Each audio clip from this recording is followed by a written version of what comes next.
అందరికీ నమస్కారం.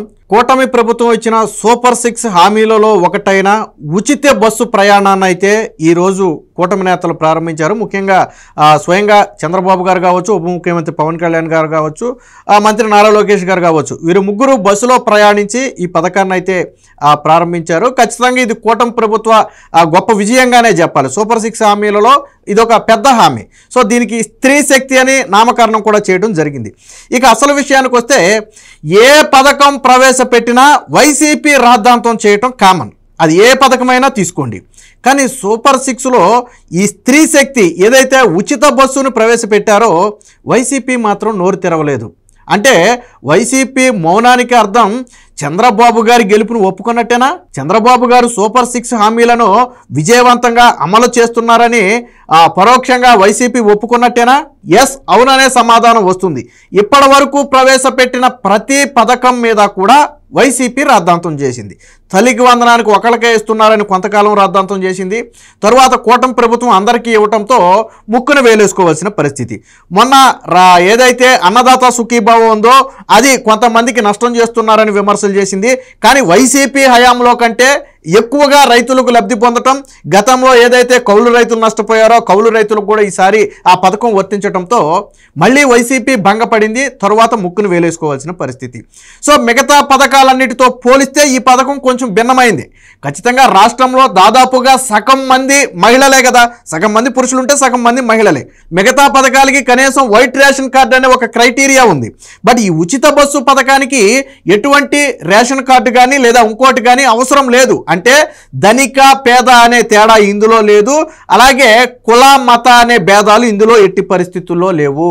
అంటే ఒక రకంగా మిగతా పథకాల కంటే భిన్నమైందని ఎందుకన్నామంటే మిగతా పథకాలు గతంలో ఏదో ఒక సందర్భంలో కొనసాగిన పథకాలే, పేర్లు మార్చి ఇప్పుడు లబ్ధి ఎక్కువ మందికి చేకూర్చుండొచ్చు. బట్ ఈ పథకం అనేది చంద్రబాబు గారు ప్రారంభించినటువంటి పథకం. ఇప్పటి వరకు ఆంధ్రప్రదేశ్, అటు ఉమ్మడి ఆంధ్రప్రదేశ్లో కావచ్చు, విభజిత ఆంధ్రప్రదేశ్లో కావచ్చు, ఇప్పటి వరకు ఉచిత బస్సు పథకం అనేది లేదు. విడిపోయిన తర్వాత ఇటీవల తెలంగాణ ప్రభుత్వంలో ప్రవేశపెట్టుకున్నారు, అది వేరే విషయం. సో ఒక నూతన పథకానికి, అది కూడా రాష్ట్రంలో సగం మంది జనాభాకు వర్తించే ఒక పథకాన్ని, పైగా మెజారిటీ బస్సుల్లో ప్రయాణించడానికి అవకాశం కల్పించే పథకాన్ని చంద్రబాబు గారు ప్రారంభించారు. సో దీని మీద వైసీపీకి విమర్శలు చేయడానికి ఆస్కారం దొరకల. మొదట్లో కొద్ది రోజుల క్రితం ఇది జిల్లాకే పరిమితం చేసి చంద్రబాబు నాయుడు మహిళలకు అన్యాయం చేస్తున్నాడని చెప్పి వైసీపీ సోషల్ మీడియా కావచ్చు, అఫీషియల్ మీడియాలో కావచ్చు కొన్ని విమర్శలు చేశారు. బట్ అప్పుడు కూటమి ప్రభుత్వం స్పందించాల. చూడండి, చంద్రబాబు గారు ఎంత చక్కగా మాస్టర్ ప్లాన్ వేశారంటే వైసీపీని విమర్శలు చేయనిచ్చి ఇప్పుడు ఏం చేశారు, ఆ జిల్లా అనే దాన్ని ఏకంగా రాష్ట్రం మొత్తం కూడా వర్తింపజేశారు. దాంతో అబాసుపాలైంది ఎవరు? ఇప్పుడు వైసీపీని అబాసుపాలైంది. గతంలో కూడా మీరు చూడండి, వైసీపీ నాయకులు వెళ్ళిపోయి, జగన్మోహన్ రెడ్డి వెళ్ళిపోయి నీకు 15,000 అన్నాడని చెప్పి విమర్శలు చేసి ట్రోల్ చేస్తే అప్పుడు కూటమి ప్రభుత్వం స్పందించాల.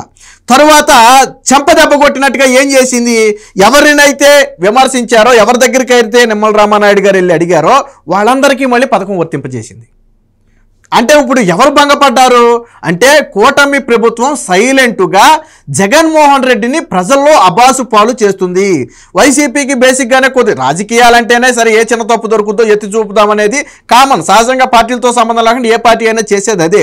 కానీ ఇక్కడ వైసీపీ అత్యుత్సాహాన్ని టీడీపీ చాలా చక్కగా క్యాష్ చేసుకుంటుంది. ఒక రకంగా టీడీపీ ఒక పక్కా మాస్టర్ ప్లాన్తో ముందుకెళ్తుంది.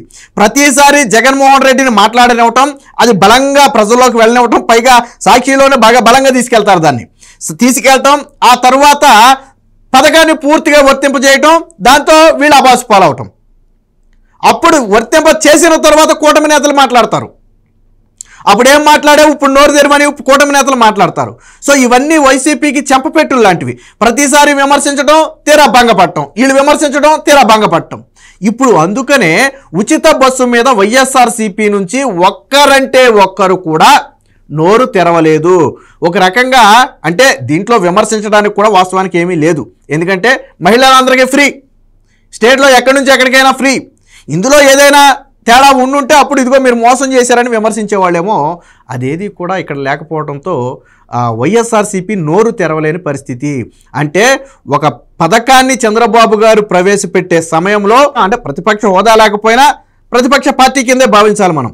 ప్రతిపక్ష పార్టీ అయినటువంటి వైసీపీకి నోరు తెరిచే అవకాశం కూడా లేకుండా చేయటం అనేది ఆషామాషి వ్యవహారం కాదు, అంత చిన్న విషయం కూడా కాదు. జగన్మోహన్ రెడ్డి ఇప్పుడు సూపర్ 6 హామీల గురించి అంటే ఇక్కడ ఇంకోటి కూడా, ఇప్పుడు ఒకవేళ ఈ బస్సుల వ్యవహారంలో ఏదైనా వైసీపీ విమర్శలు చేసింది అనుకోండి, మేము ఇచ్చిన హామీలు ఇదిగో, మేము తీర్చిన హామీలు ఇదిగో అని చెప్పి కూటమి ప్రభుత్వం పక్కన పెడితే ఆల్మోస్ట్ పథకాలన్నీ కూడా అయిపోయినట్టే.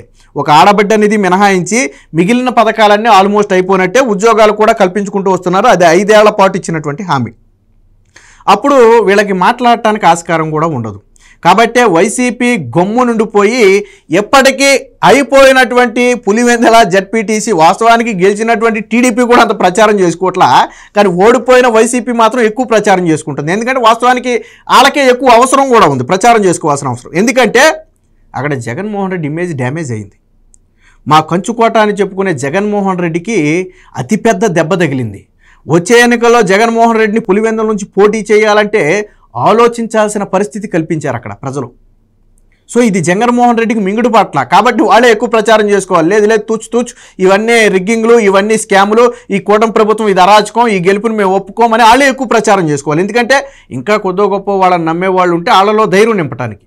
లేకపోతే ఓహో జగన్మోహన్ రెడ్డి పని అయిపోయిందా, పులివెందులోని చేతులు ఎత్తితే రాష్ట్రంలో ఏం చేస్తాడులే అని సొంత పార్టీ నేతలు కూడా జగన్మోహన్ రెడ్డిని నమ్మరు. ఆ భయంతోనే వాళ్ళకు వాళ్ళు ఎక్కువగా డప్పు కొట్టుకుంటున్నారు. వాస్తవానికి 30 ఏళ్ల తర్వాత ప్రజాస్వామ్యం గెలిచిందని కూటమి ఘనంగా చెప్పుకోవాలి దాన్ని, కానీ కూటమి కంటే వీళ్ళు ఎక్కువగా చెప్పుకుంటున్నారు ఓడిపోయామని. సరే ఎలా ఓడిపోయారని పక్కన పెడితే ఓడిపోయామని చెప్పుకుంటున్నారు. సో ఇది ఇకపోతే గతంలో వైఎస్ఆర్సీపీ పథకాలు ప్రవేశపెట్టినప్పుడు అన్నిట్లో కూడా లోటుపాట్లు ఉండేవి. అంటే ఫర్ ఎగ్జాంపుల్ గతంలో రైతు భరోసా పేరుతో ఇచ్చారు, ఇప్పుడు అన్నదాత సుఖీభావ కింద మారింది అనుకోండి. అప్పుడు కౌలు ప్రతిపక్షంలో ఉన్నప్పుడు జగన్మోహన్ రెడ్డి కౌలు రైతులకు కూడా వర్తింపజేస్తానని చెప్పాడు. కానీ ఆచరణకు వచ్చేటప్పటికి కౌలు రైతులకు వర్తింప చేయలే, కానీ కూటమి ప్రభుత్వం వచ్చిన తర్వాత వర్తింపజేసింది. సో ఆ జగన్మోహన్ రెడ్డిని అప్పుడు విమర్శించడానికి నాడు ప్రతిపక్షంలో ఉన్న తెలుగుదేశానికి మంచి ఆస్కారం దొరికింది, ప్రజలు కూడా యాక్సెప్ట్ చేశారు. ఇకపోతే అమ్మఒడి తీసుకుందాం. ఇప్పుడు తల్లికి వందనం కింద మారింది. గతంలో జగన్మోహన్ రెడ్డి మొదటి ఏడాది దాదాపుగా 41 లక్షల మందికి ఇచ్చాడు. ఇవ్వటం సంగతి పక్కన పెడితే ఎన్నికల ప్రచారం స్వయంగా జగన్మోహన్ రెడ్డి గారి సతీమణి భారతీరెడ్డి గారే మీరు ఒకరిని పంపితే 15,000, ఇద్దరిని పంపితే 30,000 ఇస్తామని చెప్పి చెప్పడం జరిగింది. కాబట్టి ఇద్దరికి వస్తుందని జనం ఆశపడ్డారు. కానీ తీరా ఎంతమందికి ఇచ్చారు? ఒకరికి మాత్రమే ఇచ్చారు, అది కూడా 41 లక్షల మంది కుటుంబాలకు ఇచ్చారు. తరువాత ఏడాది నుంచి ఏమైంది? కరెంటు బిల్లులో లేకపోతే ఇంకోటో సాకు చెప్పి వాటిని దించుకుంటూ వచ్చారు. సో అప్పుడు కూడా నాడు ప్రతిపక్షంలో ఉన్న తెలుగుదేశం పార్టీకి విమర్శించడానికి ఆస్కారం దొరికింది. ఇప్పుడు అదే తల్లికి వందనం పేరుతో ఈరోజు 60 లక్షల మందికి పైగా ఇచ్చారంటే జగన్మోహన్ రెడ్డి ఇచ్చిన దానికంటే కూడా దాదాపుగా 50% ఎగస్ట్రా ఈరోజు కూటమి ప్రభుత్వం ఇచ్చింది. ఎంతమంది పిల్లలు ఉంటే అంతమందికి ఇచ్చింది. సో ఇలా ప్రతి విషయంలో కూడా జగన్మోహన్ రెడ్డి ఏమన్నాడు? 3,000 పింఛన్ ఇస్తానని చెప్పాడు. కానీ నేను 5 ఏళ్ల పాటు 5 ఏళ్ల తరువాత 3,000 చేస్తానని జగన్మోహన్ రెడ్డి చెప్పలా, ఎప్పుడూ చెప్పలా. కానీ కూటమి ప్రభుత్వం ఏం చేసింది? మేము గెలిచిన వెంటనే పింఛను పెంచుతామని చెప్పి చంద్రబాబు గారు ప్రమాణ స్వీకారం చేసిన నెల కంటే 2 నెలల ముందే ఒక రకంగా జగన్మోహన్ రెడ్డి సీఎం అప్పుడు, అంటే జగన్మోహన్ రెడ్డి ముఖ్యమంత్రిగా ఉన్న 2 నెలల కాలానికి చంద్రబాబు గారు ముఖ్యమంత్రి అయిన ఆ నెలకు కలిపి ఒకేసారి పెంచిన పింఛన్ 4,000 రూపాయలను వాళ్ళకి ఇవ్వడం జరిగింది. జగన్మోహన్ రెడ్డి ఏం చేశాడు? ఏడాదికి 1000 పెంచాడు. 5 నెలల కంటే యావరేజ్న ఏడాదికి 200 అనుకోండి, అలా పెంచుకుంటూ వచ్చాడు. సో ఇలా ప్రతి విషయంలో కూడా జగన్మోహన్ రెడ్డి ఏమనుకుంటాడంటే నేను నవరత్నాలు ఇచ్చేసాను కదా అనుకుంటాడు జగన్మోహన్ రెడ్డి. ప్రజలు చాలామంది వైసీపీ వాళ్ళు కూడా ఏమనుకుంటారంటే మేము నవరత్నాలు ఇచ్చాం కదా అంటే అనుకుంటారు, కానీ ఈ లోటుపాట్లని ఎవరూ చెప్పరు. అలాగే నిరుద్యోగుల గురించి తీసుకుందాం. జగన్మోహన్ రెడ్డి అధికారంలోకి వచ్చిన వెంటనే దాదాపుగా 2.5 లక్షల ఖాళీ ఉద్యోగాలు ఏపీపీఎస్సీ ద్వారా భర్తీ చేస్తానని చెప్పాడు. సచివాలయాలు, వాలంటీర్లు కాదు. కానీ 5 ఏళ్ల పాటు ఒక్క ఏపీపీఎస్సీ ఉద్యోగాన్ని జగన్మోహన్ రెడ్డి భర్తీ చేయలేదు. కూటమి ప్రభుత్వం హామీ ఇచ్చింది, రాగానే ఏడాది తిరగకుండా మెగా డిఎస్సికి నోటిఫికేషన్ ఇచ్చింది, ఎగ్జామ్ అయిపోయింది, రేపో మాపో ఫలితాలు కూడా రాబోతున్నాయి. సో ఏ రకంగా చూసినా జగన్మోహన్ రెడ్డి ఫెయిల్ అయ్యాడు. కాబట్టి అప్పుడు ప్రతిపక్షంలోనే టీడీపీ విమర్శించింది. కానీ ఇక్కడ కూటమి ప్రభుత్వం ఇచ్చే పథకాలను విమర్శించడానికి జగన్మోహన్ రెడ్డికి ఆస్కారం లేదు. అలా విమర్శించే ప్రయత్నం చేసి ప్రతిసారి కూడా అబాసు పాలవుతున్నాడు. ఇవన్నీ వైసీపీ దగ్గరగా గమనిస్తుంది. అందుకనే ఈ ఏదైతే ఉచిత బస్సు ప్రయాణం ఉందో అందరి మహిళలకు ఫ్రీ, రాష్ట్రం అంతా ఫ్రీ, ఇందులో విమర్శించడానికి ఏమీ లేదు. కేవలం వాళ్ళు ఏదైనా ఒక ఐడెంటిటీ కార్డు, అది ఆధార్ కార్డు కావచ్చు, రేషన్ కార్డు కావచ్చు, పాన్ కార్డు కావచ్చు, పాస్బుక్ కావచ్చు, లేదా జాతీయ గుర్తింపు పొందిన సంస్థలు ఇచ్చినటువంటి ఏదైనా కార్డు కావచ్చు, వాళ్ళు ఆంధ్రప్రదేశ్కు చెందిన మహిళ అని నిర్ధారించడం కోసం ఒక గుర్తింపు కార్డు చూపిస్తే మీరు రాష్ట్రంలో ఎక్కడి నుంచి ఎక్కడికైనా ఫ్రీ. ఇంకో విషయం ఏంటంటే, ఈ ఉచిత బస్సుల్లో ప్రయాణించే అవకాశం దాదాపుగా 8,500 బస్సుల్లో రాష్ట్ర వ్యాప్తంగా ప్రయాణించవచ్చు. ఈ ఉచిత ప్రయాణం లేని బస్సులు ఉన్నాయి చూసారా, అవి కేవలం 2,900 నుంచి 3,000 బస్సులు మాత్రమే. అంటే మెజారిటీ బస్సుల్లో మహిళలు ప్రయాణించడానికి అవకాశం ఉంది. 8,500 బస్సుల్లో మీరు ఎక్కడైనా ప్రయాణించవచ్చు. అది ఎక్స్ప్రెస్ కావచ్చు, పల్లె వెలుగు కావచ్చు, అల్ట్రా పల్లె వెలుగు కావచ్చు, లేకపోతే ఇంకోటి కావచ్చు, సిటీ ఆర్డినరీ కావచ్చు, ప్రయాణించవచ్చు. కానీ దూర ప్రాంతాలకు వెళ్ళే డిలాక్స్, సూపర్ లగ్జరీ బస్సులు ఉన్నాయి చూసారా, అవి కేవలం రాష్ట్రంలో ఉంది 3,000 బస్సులే. వాటికి మాత్రమే అవకాశం లేదు, కానీ 8,500 బస్సుల్లో అవకాశం ఉంది. సో ఈ రకంగా చూసినా కూటమి ప్రభుత్వం అదే ఏదో 1000 బస్సులకో 2,000 బస్సులకో ఇచ్చేసి మిగిలిన వాటికి టికెట్ అంటే అప్పుడు ప్రజలు ఇబ్బంది పడతారు. బట్ మెజారిటీ బస్సులు అవకాశం ఇచ్చారు. ఇలా ఏ రకంగా చూసినా కానీ అన్ని రకాలుగా ఉచిత బస్సు ప్రయాణం అనేది సూపర్ సక్సెస్. అందుకనే జగన్మోహన్ రెడ్డి నోరు మెదపడానికి ఒప్పుకోలేదు. వైసీపీ పార్టీ నుంచి ఒక్కరంటే ఒక్కరు కూడా, చంద్రబాబు గారు కూడా చెప్పారు ఏమని, సూపర్ 6 సూపర్ హిట్, మా కూటమి ప్రభుత్వం ఇచ్చిన సూపర్ 6 సూపర్ హిట్ అయిందని చెప్పినా దానికి కౌంటర్ ఇచ్చే సాహసం కూడా వైఎస్ఆర్సీపీ చేయట్లా. అంటే జగన్మోహన్ రెడ్డి పూర్తిగా చంద్రబాబు గారి సూపర్ 6 పథకాల అమలును ఒప్పుకున్నాడు.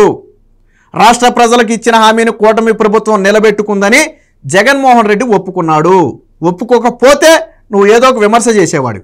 ఒప్పుకున్నావు కాబట్టే ఈరోజు ఈ విషయంలో మాట్లాడటానికి కానీ, లేదా గత పథకాల విషయంలో ఇప్పుడు మాట్లాడటానికి కానీ, తల్లికి వందనం గురించి ఇప్పుడు మాట్లాడే ధైర్యం ఉందా? అన్నదాత సుఖీబాబు గురించి మాట్లాడే ధైర్యం ఉందా? పింఛన్ల గురించి మాట్లాడే ధైర్యం ఉందా? ఉద్యోగాల భర్తీ గురించి మాట్లాడే ధైర్యం ఉందా? ఉచిత గ్యాస్ బండ్ల గురించి మాట్లాడే ధైర్యం ఉందా? ఈరోజు ఉచిత బస్సు గురించి మాట్లాడే ధైర్యం ఉందా? ఎందులో కూడా వైఎస్ఆర్సీపీకి మాట్లాడే ధైర్యం లేదు. అంటే చంద్రబాబు గారు చెప్పినట్టుగా సూపర్ 6 సూపర్ హిట్ అని జగన్మోహన్ రెడ్డి ఒప్పుకున్నాడు. సో వైసీపీ నేతలు కూడా ఇప్పుడు అదే బిక్కుబిక్కుమనే పరిస్థితి. ఇక విమర్శించడానికి ఏమీ లేదు వాళ్ళకి. నిన్నటి వరకు అంటే సూపర్ 6 ఎక్కడా, సూపర్ 6 ఎక్కడా, సూపర్ 6 ఎక్కడా అన్నారు. ఇప్పుడు సూపర్ 6 ఎక్కడా అని అడిగే దమ్ము కానీ, ధైర్యం కానీ, సాహసం కానీ వైఎస్ఆర్సీపీ నేతలు చేయరు. స్వయంగా జగన్మోహన్ రెడ్డే మౌనం దాల్చాడు అంటే అక్కడే అర్థమవుతుంది ఈ సూపర్ 6 అనేది సూపర్ హిట్ అయిందని. ఇప్పుడు రాజకీయ వర్గాల్లో ప్రధానంగా ఇదే చర్చ నడుస్తుంది. చంద్రబాబు గారు సగ్గ మెత్తగా జగన్మోహన్ రెడ్డి కూరలు బీకేశారు. ఏదో అంటారు చూసారా, అంటే తెలియదు జగన్మోహన్ రెడ్డి ఎలా పతనమైపోతున్నాడో జగన్మోహన్ రెడ్డికి కూడా తెలియదు. వైఎస్ఆర్సీపీ పార్టీ ఎంత డ్యామేజ్ అవుతుందో వాళ్ళు కూడా గ్రహించలేరు. చంద్రబాబు గారి ప్లాన్ కానీ, మాస్టర్ ప్లాన్ కానీ అంతా పకడ్బందీగా ఉంటుంది. అందుకని రాజకీయ చాణక్యుడని ఆయనకి పేరు. జగన్మోహన్ రెడ్డికి ఇంకా పూర్తిగా అర్థం కాలేదేమో. భవిష్యత్తులో ముందు ఇలాంటివి చాలా చూడాలి. ఏది ఏమైనా మొత్తంగా జగన్మోహన్ రెడ్డి కానీ, వైసీపీ పార్టీ కానీ, ఈ చంద్రబాబు గారు కానీ కూటమి ప్రభుత్వం ఇచ్చిన హామీలను విజయవంతంగా అమలు చేశారు అని ఈరోజు నోరు మెదపకపోవడం ద్వారా రాష్ట్ర ప్రజలందరికీ కూడా ఒక సందేశం ఇచ్చారు.